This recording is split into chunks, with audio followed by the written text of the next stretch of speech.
Hello and welcome to the People Power Lunch Hour show. I'm your host, Vanessa Maria Graber. On today's show is a special presentation that we recorded at Wooden Shoe Books with a book discussion with author Silvia Federici. She's going to be talking about her two new books, Witches, Witch Hunting, and Women, and Re-enchanting the World. Witches, Witch Hunting, and Women is a feminist call to arms providing new ways of understanding the methods in which women resist victimization and offers a reminder that reconstructing the memory of the past is crucial for struggles of the present. Her second book, Re-enchanting the World, Feminism and the Politics of the Commons, centers on women and reproductive work as crucial to both economic survival and the construction of a world free from the hierarchies and divisions of capital. Stay tuned. We'll be right back with all that and more here on PhillyCAM TV and WPPM 106.5 FM.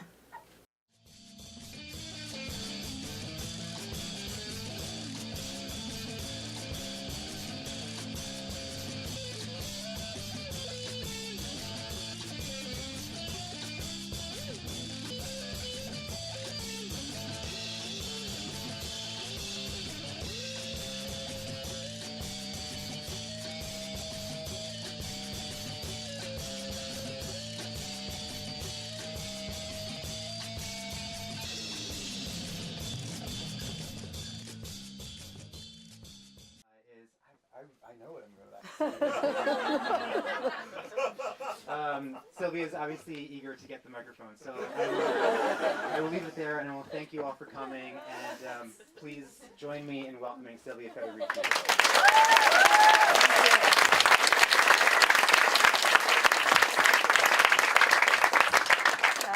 Thank you, Mala. Thank you so much, and thank you all for coming, and thank you to Wooden Shoe for inviting me here tonight. It's really a great pleasure to be here.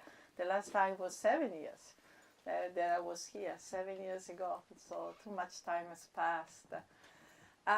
So these two books, Witch Hunting, Witches and Women, and then Re-enchanting the World.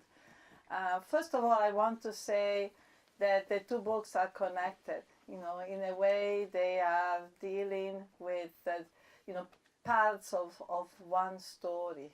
And Witch Hunting, Witches and Women, it's in a way a continuation of the discussion, analysis I began with Caliban and the Witch, where I was looking at the development of capitalism and the processes that were important, essential, for this development, were the condition of existence of a capitalist society.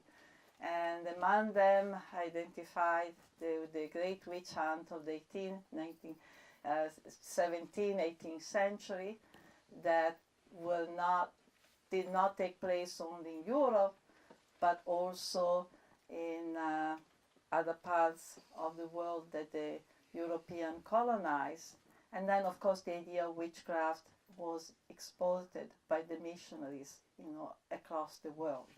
And so in witch hunting and witches, what I'm trying to do is to update the story of the development of capitalism and witch hunting, but witch hunting in a broad sense, not only in the sense of persecution of women accused of being witches, right? But also in a sense of persecution of all kinds of social subjects that, as in the past, today have to be exterminated, or have to be jailed, they have to be incarcerated, because their very existence and their struggle, they are at odds, they are in the way of capitalist accumulation.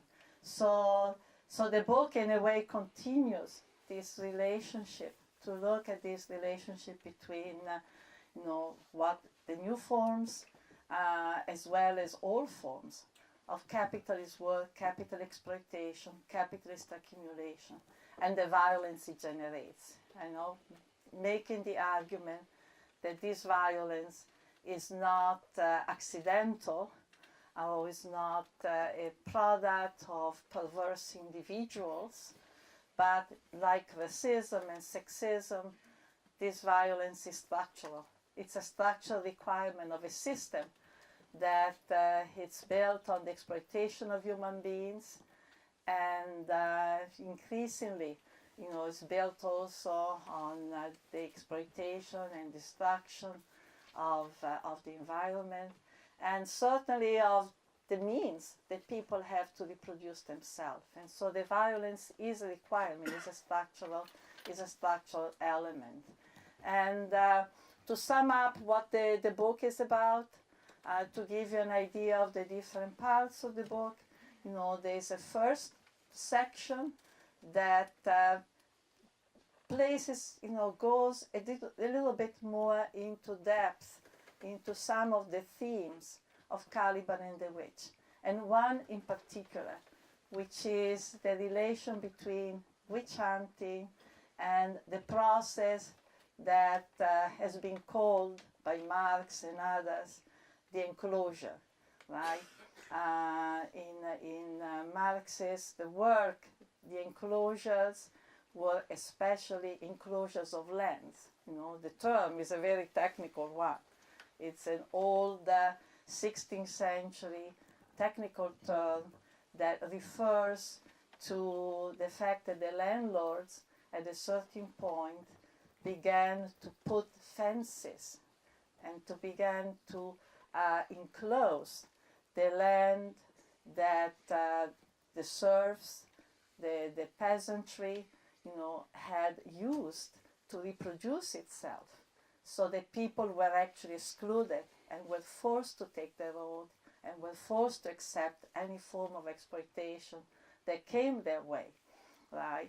And so in the first part of the witch hunting and witches, I look more closely, because when I started studying the witch hunts, I noticed continuously this question of the land. The land was so central, to many of the accusation.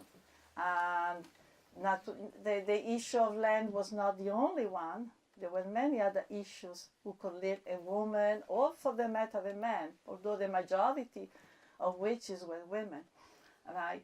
But land dispute, land issue were also an important part. So I decided, this is a part of an ongoing analysis, an ongoing work that I'm interested in doing, to understand better. And not only the question of land dispute, land privatization, the land becomes scarce, right? And all of a sudden you have more accusation, women have been accused, but also the destruction of communal regimes, right? One thing that struck me about the 16th and 17th century was how, hand in hand with the new charges and new persecution that, practically introduced the crime of witchcraft, you also have a systemic attack on communal regimes, right? And I came to the conclusion, one of the sub-theories of the book of Caliban and the Witch, and this one, is that witch hunting, it's a kind of the perfect accusation, it's the perfect persecution, or witchcraft is the perfect accusation, right, for destroying a community. In other words, if you want to attack a community that is tightly knit, right, then sowing the suspicion, right, that some of the people of the community are witches, and spreading the idea that all the evils that are taking place, all the bad things that are taking place, children are dying, there's a big storm that destroys the crops, right? And, a cow gets sick suddenly, etc., etc.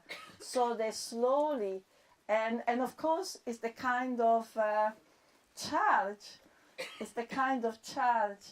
that it's impossible to prove, right? It's impossible because, these people who are witches are supposed to operate in the night, are supposed to leave their body, the body sleeping in the bed, but actually they're taking off and they're going off and doing all kinds of outrageous things, right? So it's difficult to prove, right? And at the same time, it's useful to begin to sow suspicion. And particularly at a time when communities are under amazing stress, as they were in the 16th century and as they are today, as we are witnessing, new rounds of displacement, new rounds of dispossession, right? That accusation is really perfect because in communities, and I'll go back to the present, right?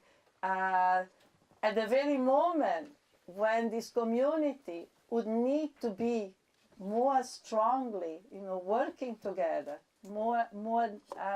In fact, you begin to have, this poison that, weakens the resistance, right? So I've been very interested. I've continued to look at, the story of witch hunting beyond the 16th and the 17th century, as well as in that period, to understand better how this charge of witchcraft operates, how it operates in terms of helping, a disintegration which is also beginning to take place because of economic reasons, because of economic and political reasons, right?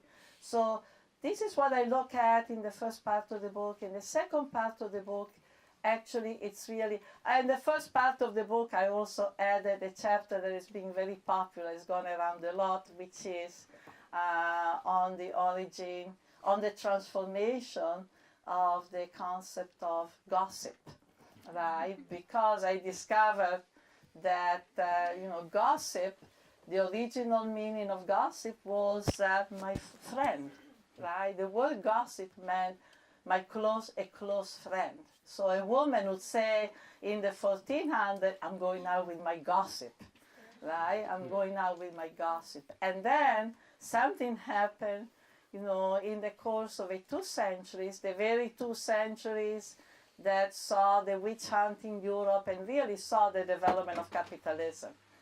Something happens and the word changes its connotation and begins to acquire a completely negative connotation. Right, begins to imply idle talk, right? And the connotation they also begin to disparage, the knowledge that women communicate with each other, right? So gossip is the change in the meaning of gossip is another attack on the common, in a way, is another attack on the common. And in particular with a kind of common of knowledge, that is created when people come together, when women came together, you hand down generation to generation the knowledge you have about plants, about herbs, about giving birth, etc., etc. All of that now is gossip. It's gossip. It's idle and perhaps even with a touch, a connotation of being something malign.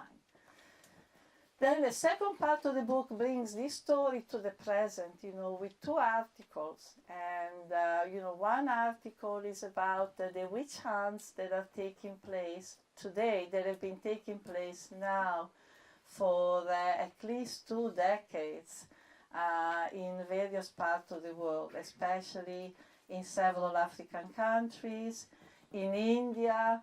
And we know that it's now spreading. It's spreading to Papua New Guinea, to East Timor. There have been women killed as witches in Saudi Arabia. And there is now, women have been accused of being witches also in different parts of Latin America.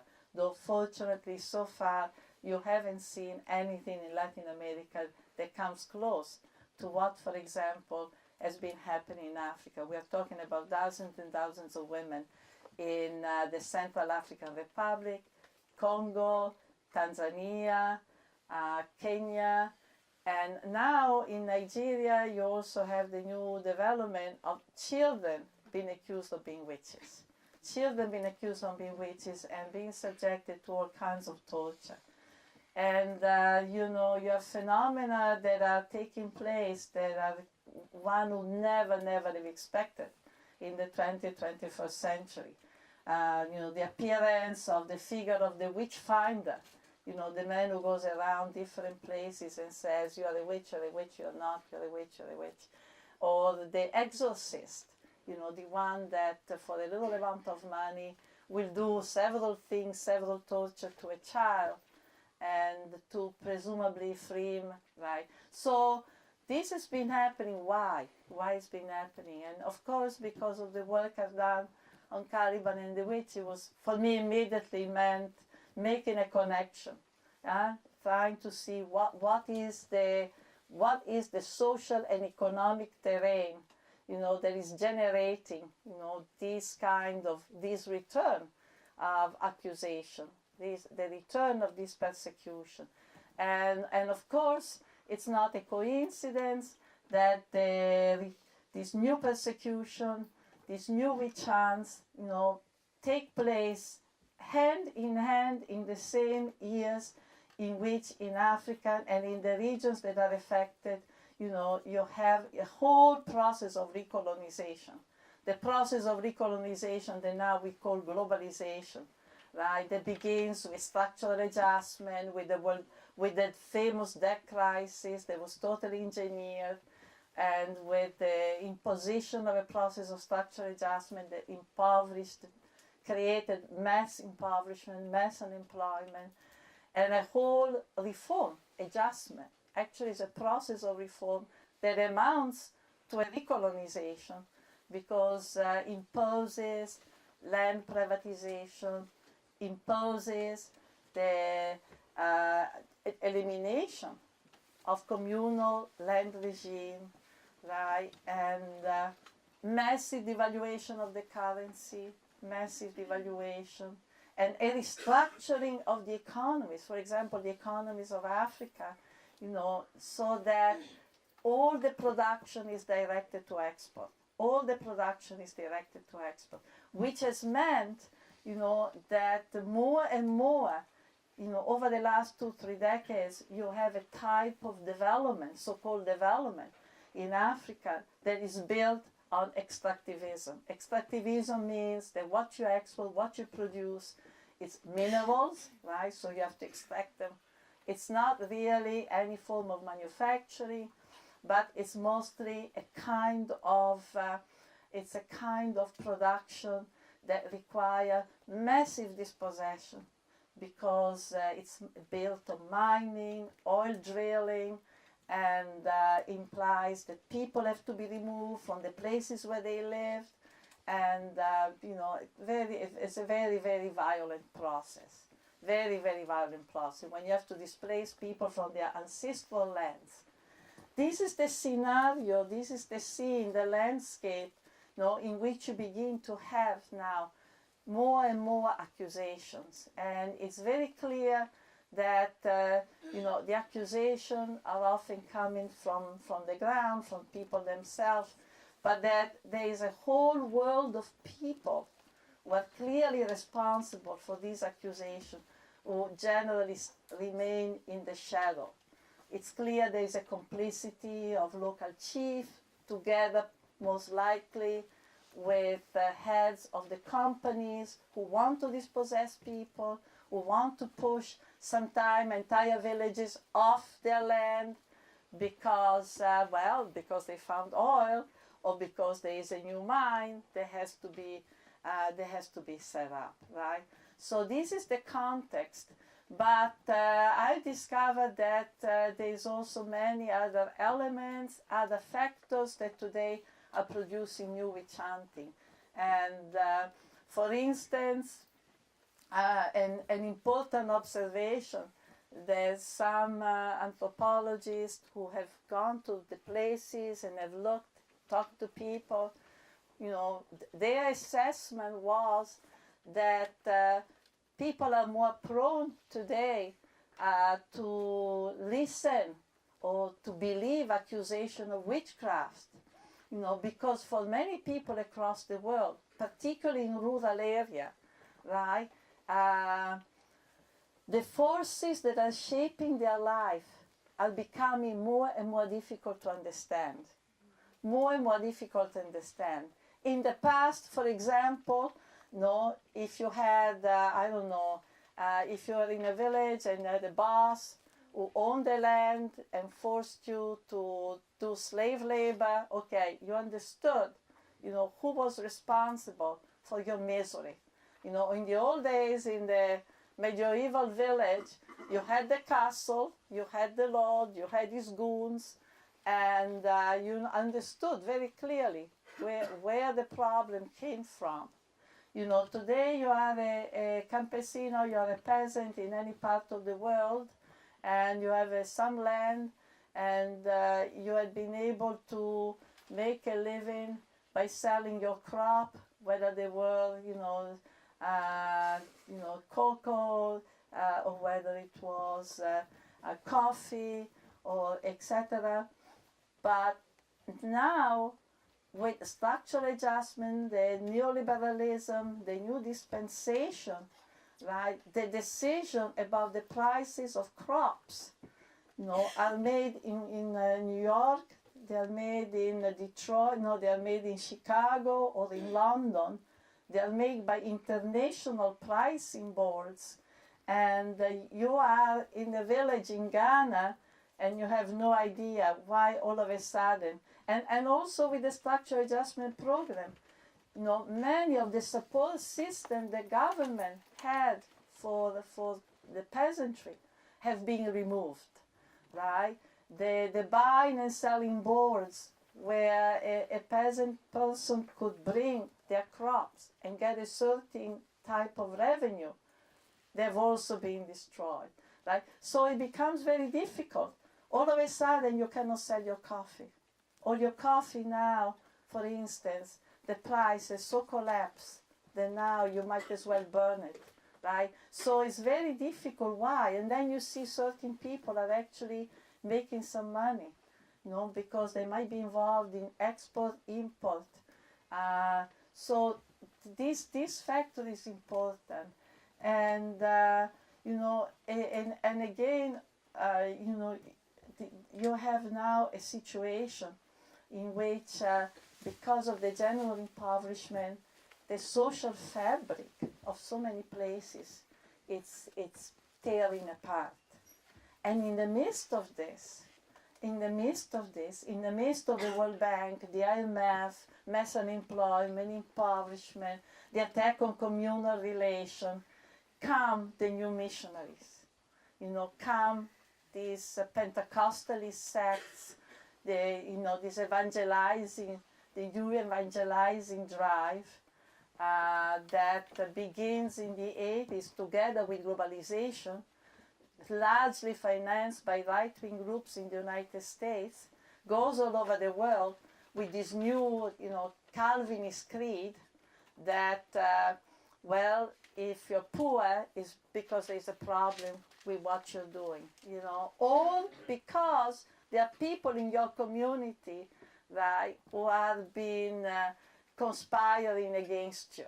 Or there are people in your community, and these new Pentecostalist sects have developed a whole story about Satan being out again in the world, and witches being out to destroy, good people, and how do we need to be on the alert.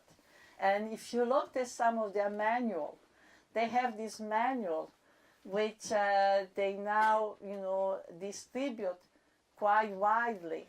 And in many countries, they have programs now. They're so strong in some countries like Ghana, for instance, that they have programs on TV where they're teaching people how to recognize witches.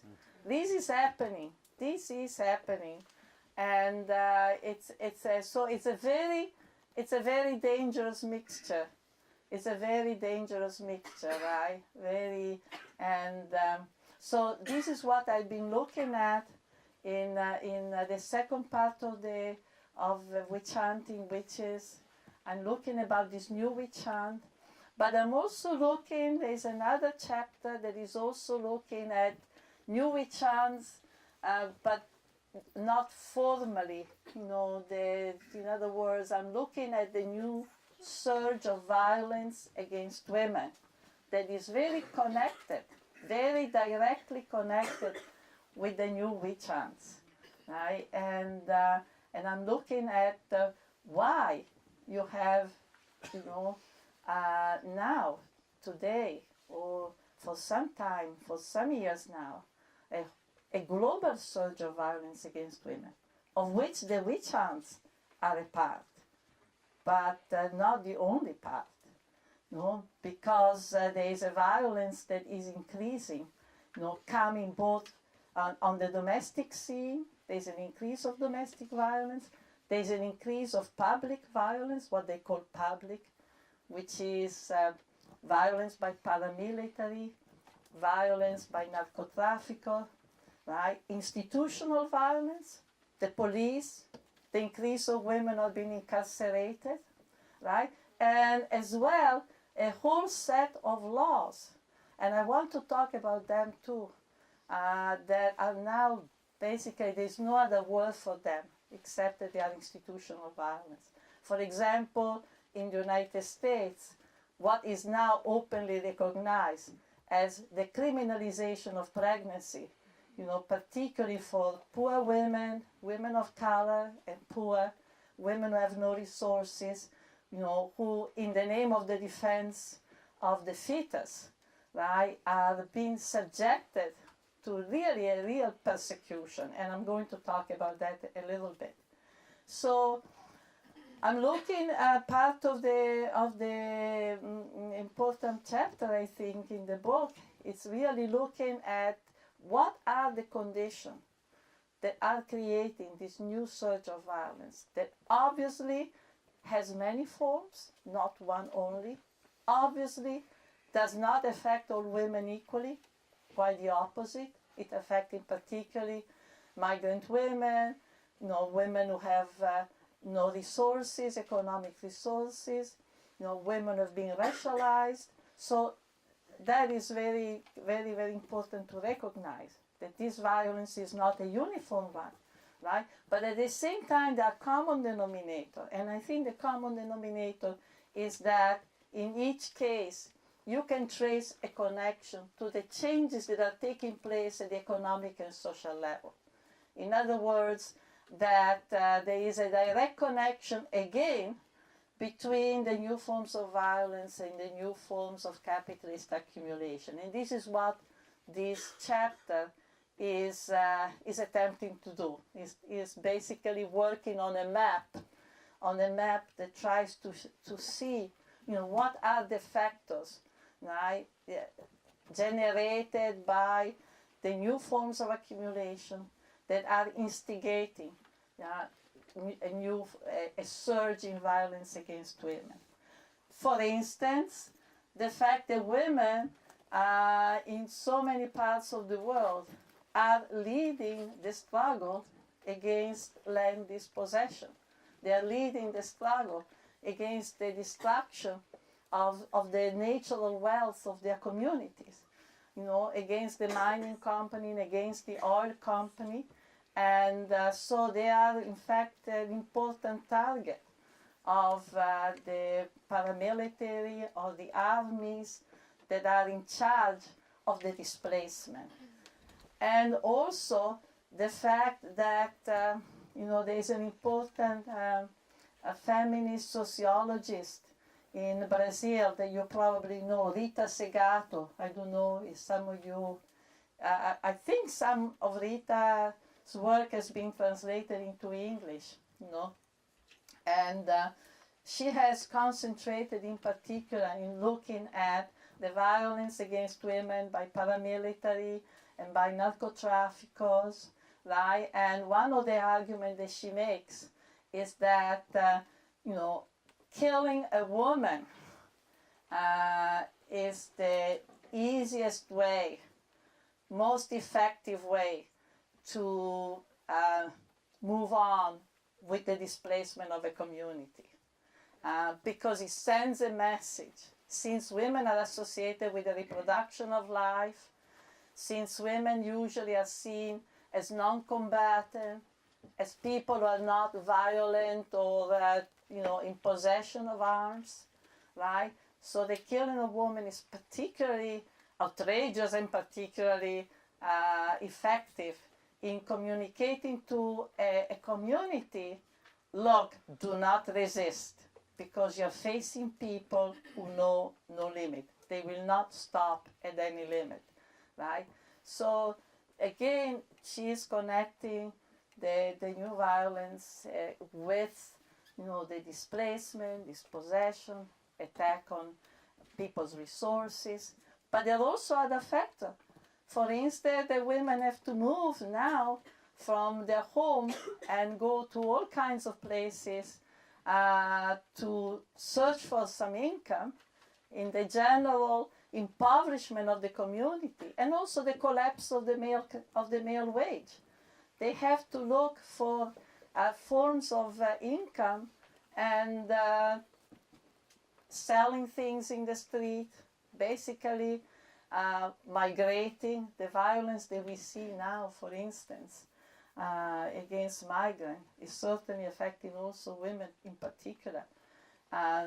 We know that weeks before deciding to migrate, taking on the road, women from Latin America had been taking contraceptive, expecting to be violated, expecting to be raped, right? So this is another situation that generates, this violence, and there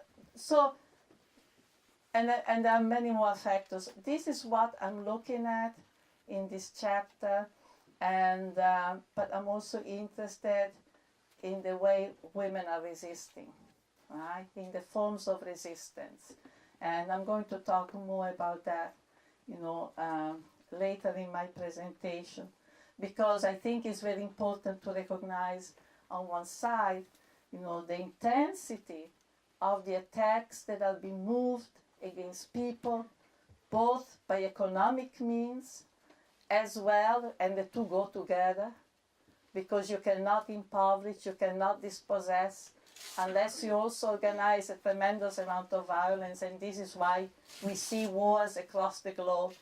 This is why we see so much violence now. Violence is, again, one of the main economic means. And this is why you cannot organize for social change unless you organize against that violence. And this is one of the themes of that booklet.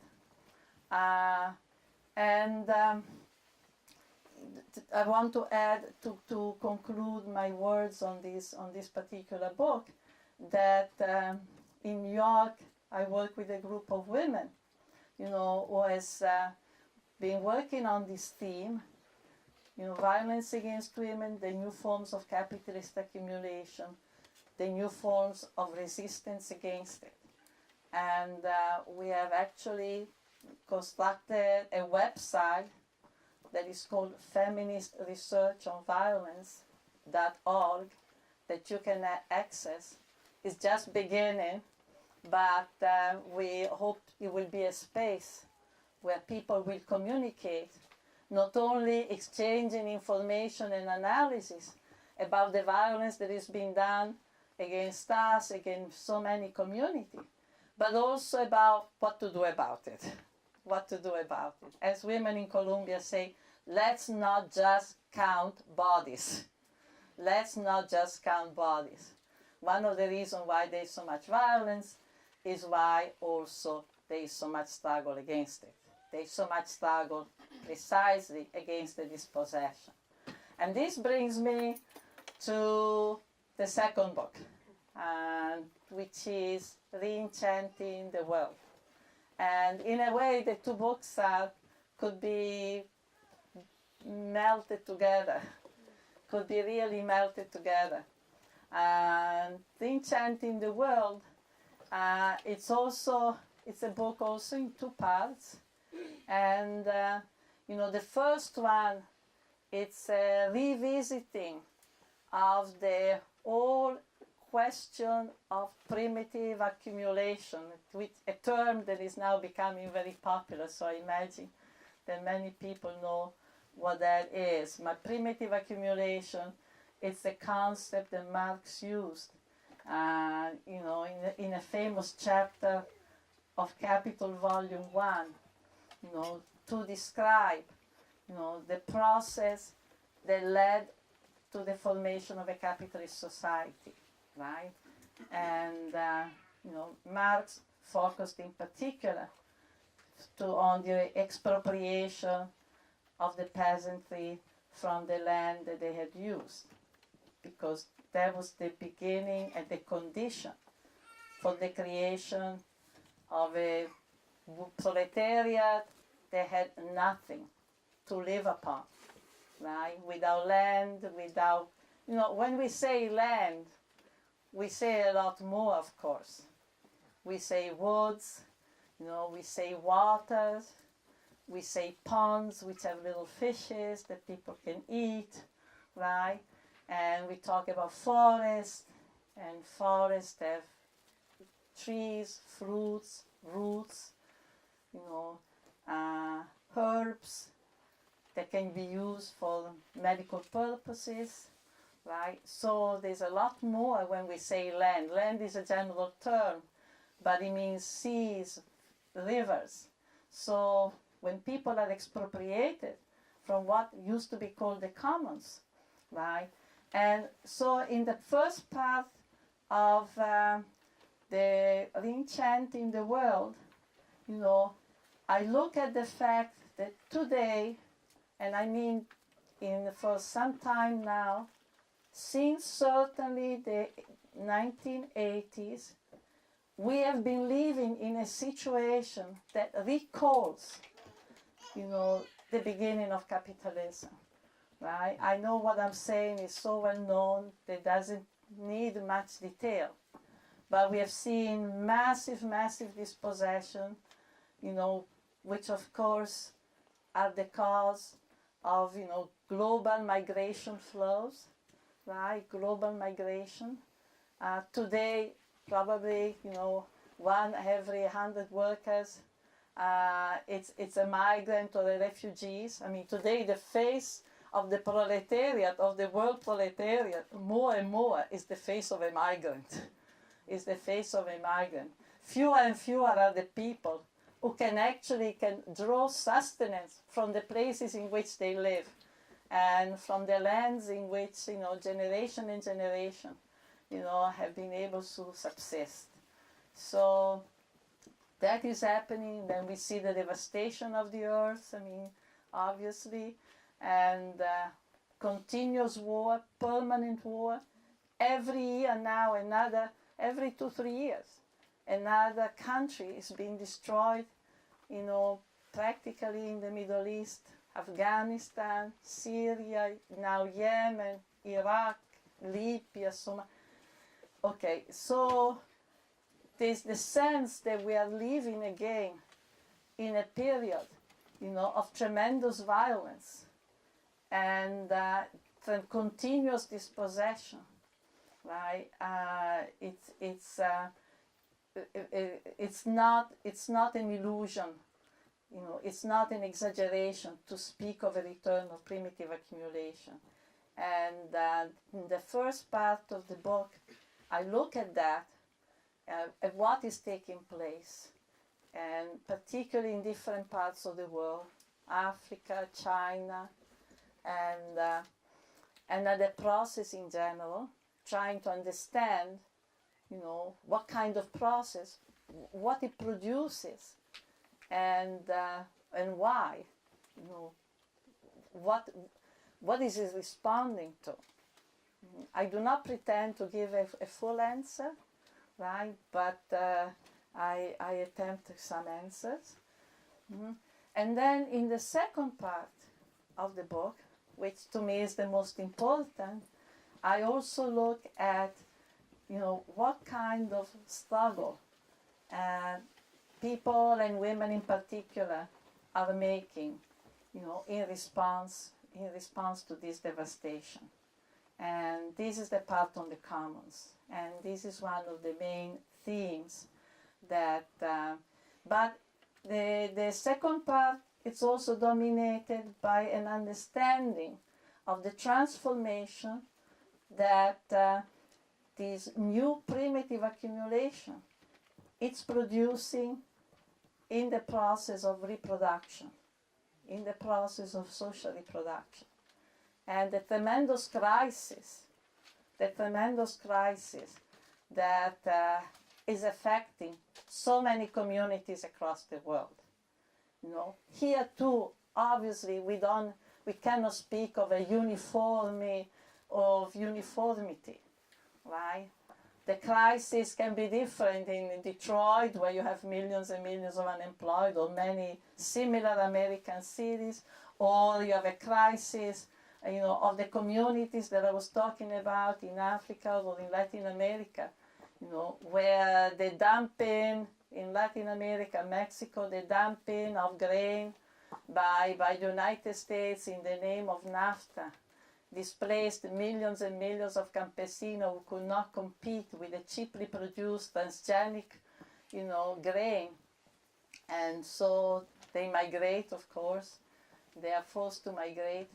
Or, you know, people who are displaced because of these mega projects, aeolic plants, you know, or the takeover of miles and miles of land, you know, to produce elephant grass in the name of producing green gasoline. I say green gasoline, a dirty deal. Often green gasoline is a very dirty deal, right? So, but people are resisting. There's a tremendous amount of resistance. And that resistance is beginning and taking place, right, with forms of reconstitution, you know, of the process of reproduction. Reconstitution, reorganization of the process of reproduction in a way that more and more, right, creates more cooperative form of reproductive work, yeah, and therefore more cooperative societies. And this is what I've been very, very interested in, because, you know, for a good part of the 70s, you know, I've been working on the idea of social reproduction, you know, together with other women, particularly in the Wages for Housework campaign, you know, and looking at how, you know, what is called housework is in fact work that reproduces the workforce, and looking about all this unpaid labor that women have done, right, to reproduce the workforce and saving the capitalists billions and billions. And we took as our goal, as our objective, you know, to begin to change this situation and to put an end to free labor for capital, right? The goal of the campaign of Wages for Housework. And I think that was a very important struggle. I still believe that was a very important struggle. I still believe that putting an end to unpaid labor, and I you know, we saw Wages for Housework, you know, not as a union deal. We saw it as the beginning of a process of reappropriation. We saw it as the beginning, you know, before we struggle for having another job. Let's begin to be paid for what we're already doing and what we have already done, right? So that to me remains a very important struggle. I'm also very concerned and very interested today in how reproductive work, you know, can be reorganized, and how we break the isolation in which reproductive work has been done, which is a way of isolating us, isolating women, and weakening our struggle. You know, I think that this is one of the problems that women have faced. Not only the fact that this work has been made always invisible, but also the fact it's been organized in a ways that separates you, right, and individualizes the process and makes it more difficult to come together. And I've been very interested then, very, very interested in seeing that, you know, in so many parts of the world, and for me, Latin America, it's really one of the most important, or perhaps it's the one that I know best. Yeah, so in Latin America, you have now, you know, particularly among communities that have been displaced from the rural areas, right, have been forced to urbanize, have been forced to go to the cities. And you now have, you know, a whole collectivities have been created, are emerging, right, that are able to survive, to subsist because of collective work. You know, from the taking over of urban space to the building of some housing, streets, to cooperation in connecting the wires to have some light in the neighborhood, fighting with the local government to get the water, potable water to come, building schools, building places where you can have a first medical attention if people have medical problems. Like all of that, there's a tremendous amount of work that is being done in a collective way, you know, where women have been really protagonists, not alone, but certainly they've been in the front line. And looking at these communities, right, in areas that, you know, areas where practically this work is what makes the difference for so many people between life and death, because there's nothing else, because the state is completely absent, or is present only as a military, is present only with really brute force, with people with rifles, but they are not there providing anything, right? And yet in these areas, you know, you really see a new world of cooperation and solidarity growing. And this to me is one of the things that today it's for me most interesting, most important, gives me a lot of hope. And in fact, I imagine something similar is also happening in many communities in the United States. And, you know, I'd like to, in fact, part of my being here is also to hear from you. I really want to learn from you what, you know, your experience, because what you have in the community I'm talking about, which is lots and lots of people with nothing, is becoming more common here as well, right? And so I suspect that many of the same dynamic. So I was in Latin America now for a month and a half, and especially the last part I was in Argentina and in Chile. And for instance, in Argentina, I had already been in Buenos Aires, and I had visited a place called Villa Retiro Bis, which is a sort of favela, what they call slums, right? But in Argentina, they call them villas miserias. You know, villas miserias are self-managed encampments that self-managed in the sense that the land has been taken over, the houses have been built by the people who now live in them, the streets have been built by the people, and everything has been really self-created, you know, with a continuous struggle with the local government to get materials, to get, you know, some services. So it's not that people have done everything without any relation to the local government, but certainly out of collective initiative.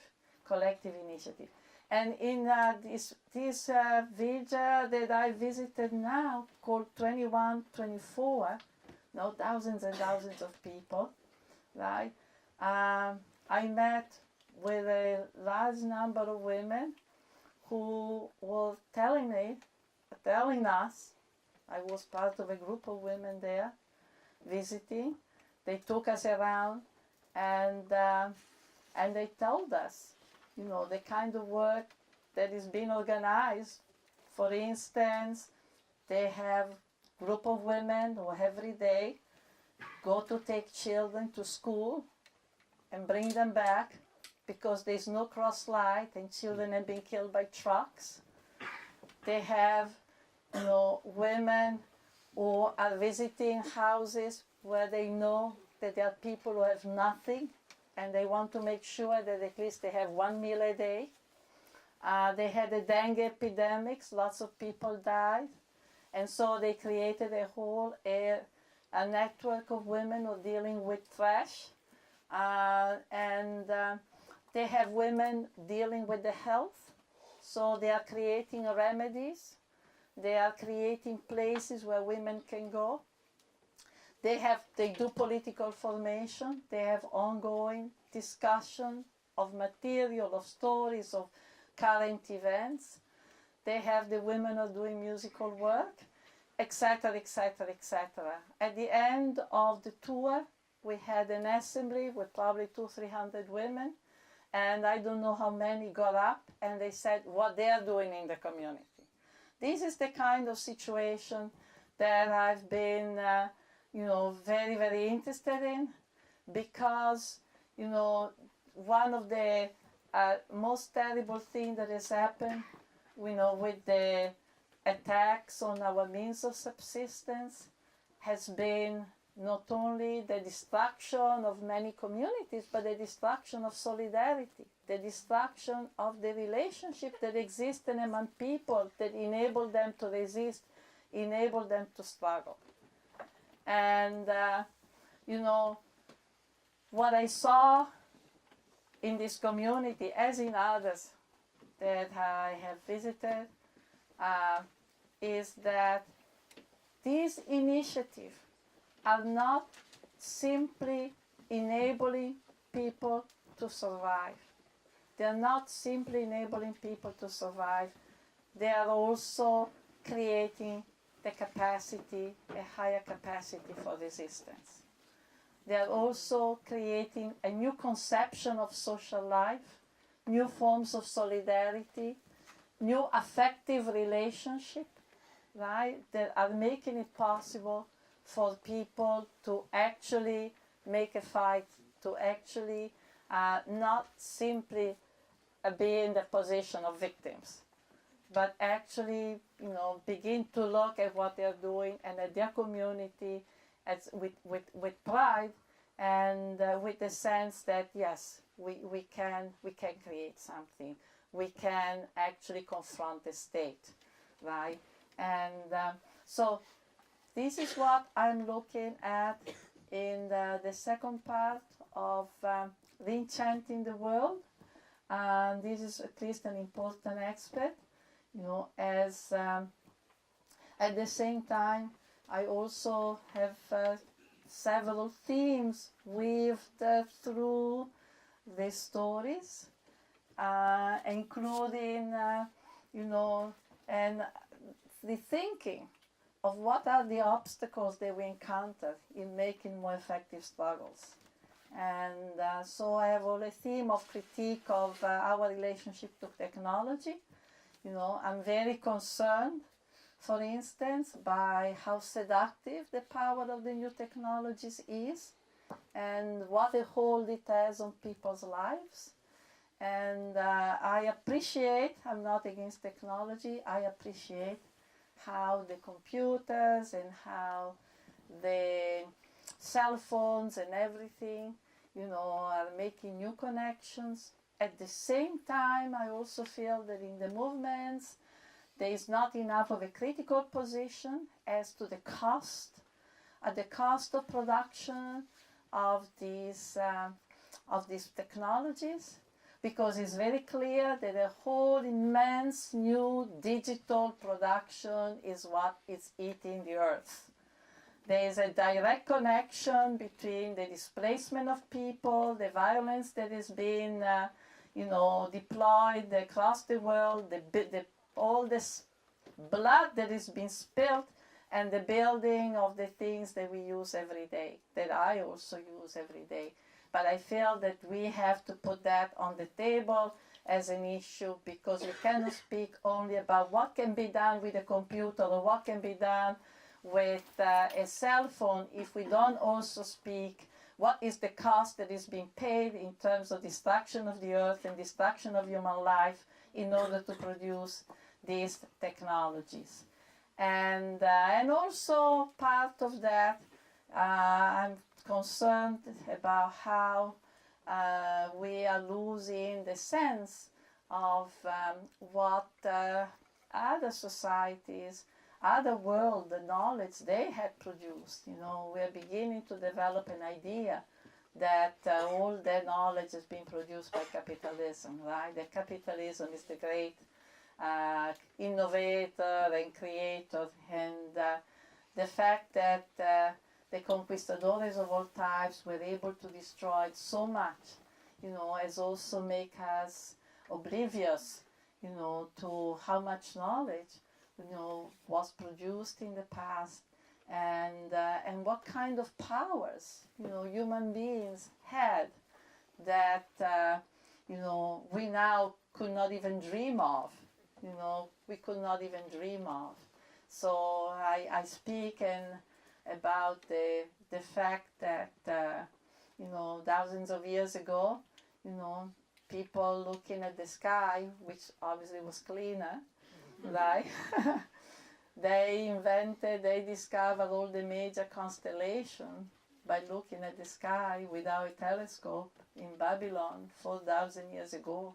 They were able to, in fact, discover the major constellation.